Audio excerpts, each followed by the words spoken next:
తిరుపతి జిల్లా చంద్రగిరి నియోజకవర్గం పాకాల మండలం పాకాల ఎంపీడీఓ కార్యాలయంలో స్వచ్ఛాంధ్ర స్వర్ణాంధ్రలో భాగంగా పంచాయతీ కార్యదర్శులకు ప్రజాప్రతినిధులకు ఒక్కరో శిక్షణ కార్యక్రమం పాకాల ఎంపీడీఓ వాసుదేవర ఆధ్వర్యంలో కార్యదర్శి టి శ్రీలేఖ నిర్వహించారు. ఈ సందర్భంగా పాకాల ఎంపీడీఓ వాసుదేవర మాట్లాడుతూ స్వచ్ఛాంధ్ర స్వర్ణాంధ్రలో భాగంగా పంచాయతీ కార్యదర్శులకు ఒక్కరో శిక్షణ కార్యక్రమం ప్రజాప్రతినిధులకు అవగాహన కల్పించడం జరిగిందని చెప్పారు. ప్రతి ఒక్కరూ పూర్తి స్థాయిలో ప్లాస్టిక్ వాడకం నిషేధించి కాటన్ బ్యాగులు వాడాలని సూచించారు. పర్యావరణాన్ని కలుషితం కాకుండా పరిరక్షించాల్సిన బాధ్యత ప్రతి ఒక్కరిపై ఉందని తెలిపారు. పరిసరాలను పరిశుభ్రంగా ఉంచుకుంటేనే ప్రతి ఒక్కరూ ఆరోగ్యంగా ఉంటారని తెలిపారు. సాగునీరు, త్రాగునీరు కలుషితం కాకుండా పరిరక్షించాల్సిన బాధ్యత సంబంధిత అధికారులకు ఉందని తెలిపారు. మురుగునీరు రోడ్లపై ప్రవహించకుండా వాటికి డ్రైనేజ్ వ్యవస్థ ఏర్పాటు చేయాలని చెప్పారు. కార్యక్రమంలో భాగంగా స్వచ్ఛాంధ్ర స్వర్ణాంధ్ర గురించి కార్యదర్శులు టి శ్రీలేఖ, ధరణి కుమార్ మాట్లాడి వివరించారు. ఈ కార్యక్రమంలో పంచాయతీ కార్యదర్శులు, ప్రజాప్రతినిధులు తదితరులు పాల్గొన్నారు.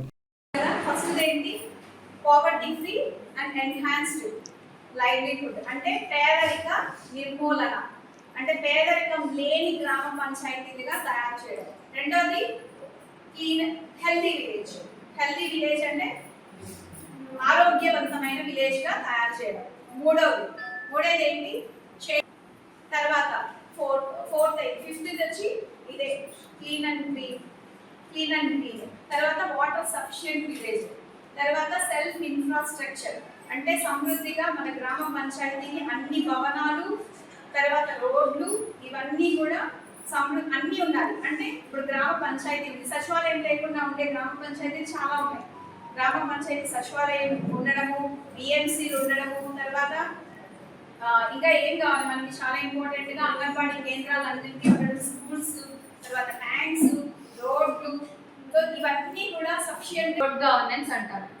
తర్వాత లాస్ట్ వచ్చి ఉమెన్ ఫ్రెండ్లీ విలేజ్ వచ్చి మన ఎస్హెచ్జి వాళ్ళకందరికీ కావచ్చు. ఇంకొకటి ఎలా అయితే వాళ్ళ సెల్ఫ్ గ్రోత్ కోసం అని చెప్పి ఆ టీమ్ అనేది మనం ప్రొవైడ్ చేసాము. అది టోటల్గా మన డిప్యూటీ సీఎం గారు దాన్ని నేనే తీసుకొని నేనే పర్సనల్గా ఈ 9th టీమ్ మాత్రం ఉమెన్ ఫ్రెండ్లీ గ్రూప్ నేను దాన్ని రీచ్ చేస్తానని చెప్పి తీసుకుంటారు.